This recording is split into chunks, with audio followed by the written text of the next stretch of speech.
5:6, that they may know from the rising of the sun and from the west that there is none beside me. I am the Lord, and there is none else. Did you get that tonight? He said, I am the Lord, and beside me there's none else. And that's what He's declaring to Abraham. And to some of us tonight, that's what God is saying to our soul. There is no other God beside me. There's nothing before me, not your family, not your wife, not your home, not your job. He said, I am the Lord, and beside me there's none else.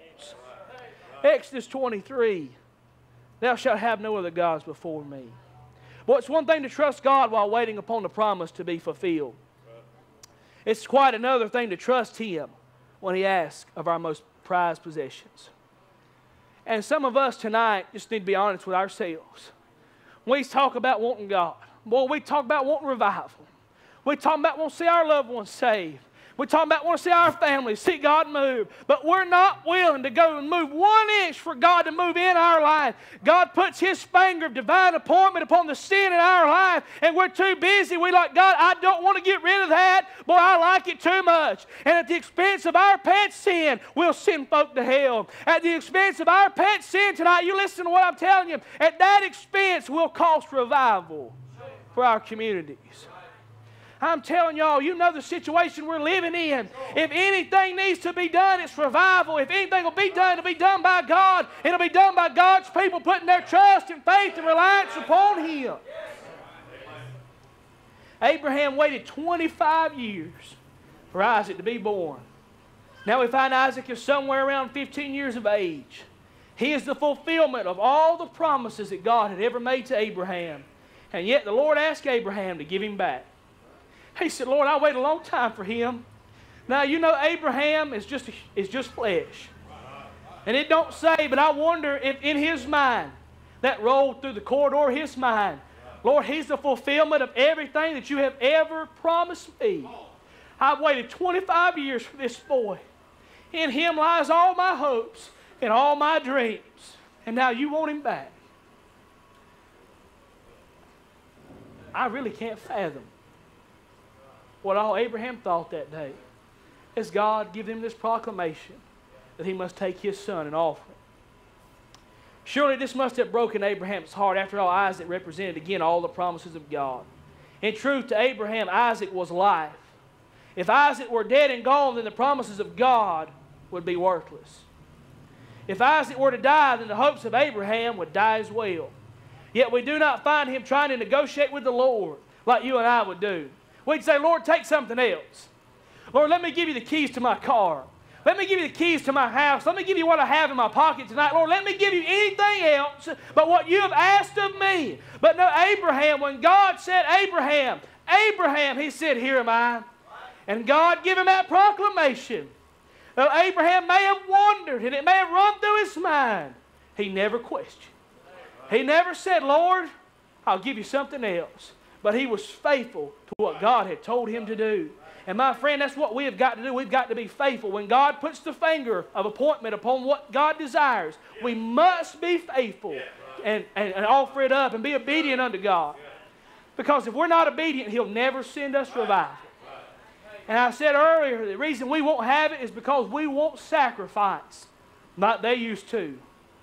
I've heard my papa talk about times when he was pastoring his first church up there at the edge of Virginia, and he was up there pastoring, and they would call for revival, and they wasn't nothing but a bunch of tobacco farmers there, a bunch of just farmers and plowboys, and just people who worked by the sweat of their brow. But when they called for revival, when they knew revival was coming near, they would stop their work so many times a day, and they would crawl off in the field, or they'd crawl in the tobacco barn, and they'd crawl into the woods, and they would get along with the Holy God, and they would begin to beg and beseech the throne of mercy that God would send revival, because they had neighbors that were lost, they had families that were lost, they had friends that were on their way to hell, and they knew their community needed to see God move, and it wasn't nothing for them to spend 3 to 4 hours a day trying to get a hold of God.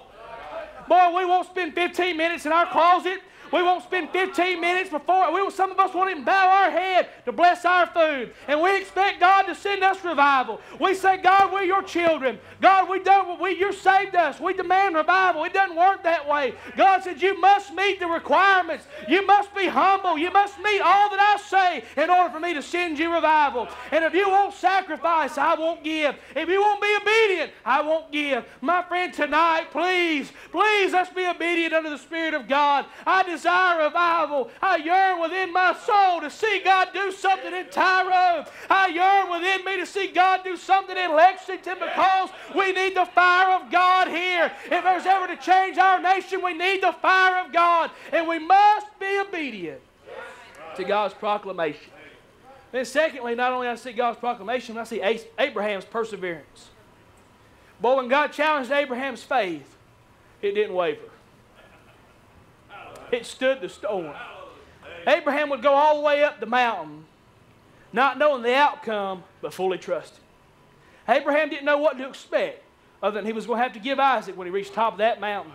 But yet he fully trusted that God would provide a way. When Isaac said, Daddy, there's the wood, there's the fire, there's the knife, but where's the lamb for the burnt offering? Abraham didn't begin to question. He didn't begin to bite his fingernails to the quick. He didn't begin to worry about it. He said, my son, God will provide himself a sacrifice. And you and I tonight have only got to sacrifice, but we've got to persevere. We've got to stand true to the call of God. We've got to stand true to what God has shown us and what God has told us for God to send us revival. But God won't send revival to a bunch of compromisers.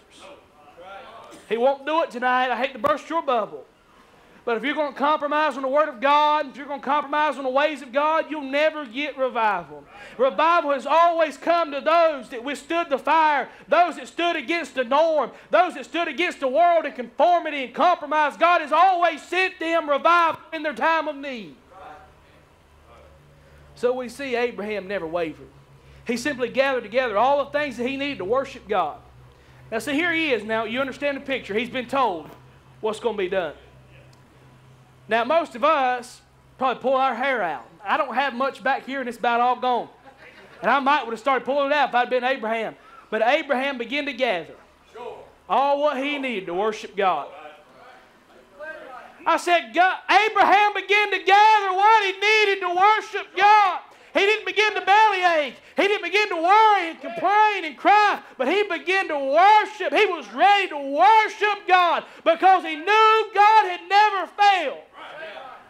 Well, what we need to do is just prepare to worship. We don't need to be like the disciples and when the storm comes, wait till the master steps in the boat to worship. We ought to be worshiping before the storm comes and worshiping through the storm and worshiping after the storm. Why? Because He is holy. He is worthy of all our praise tonight, and God desires our worship. Abraham said, God, I'm going to worship you anyway. Boy, Job said, Lord, don't matter what it took. Don't matter what it's cost me. Don't matter what it will cost.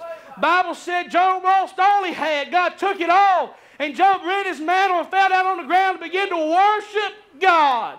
Boy, if anybody had a reason to quit, it was Job. If anybody had a reason to bellyache and go out on God, it was Job. But he worshiped through the hardest time in his life. And we find Abraham here persevered to the faith and began to worship God, though he did not know what God had in store. Hebrews 11:6, but without faith it is impossible to please Him. For he that cometh to God must believe that He is, and that He is a rewarder of them that diligently seek Him. Hebrews 11:1, now faith is the substance of things hoped for, the evidence of things not seen. If you'd believe me tonight, Abraham was hoping on that thing that wasn't seen. But it sure was nice when that unseen became evidence. Abraham still had faith, even though he was about to kill Isaac. God would keep His promises, and Abraham believed that. God had promised that Isaac would be the father of nations and a multitude. However, Abraham must have known that a dead man cannot father children. I'm going somewhere with this. You just listen. How can he believe that God will keep His word? The writer of Hebrews answers the question for us in Hebrews 11:17 and 19. By faith, Abraham, when he was tried, offered up Isaac. And he that had received the promises offered up his only begotten son, of whom it was said that in Isaac shall thy seed be called, accounting that God was able to raise him up, even from the dead, from which also He revived him in a figure. Received him in a figure. What he's saying here is, Abraham believed. God had promised that Isaac was going to be the father of multitudes. Many was going to come from Isaac. And Abraham believed that if he had to take him on top of the mountain, boy, and offer him up, he wasn't going to be dead very long because God was going to raise him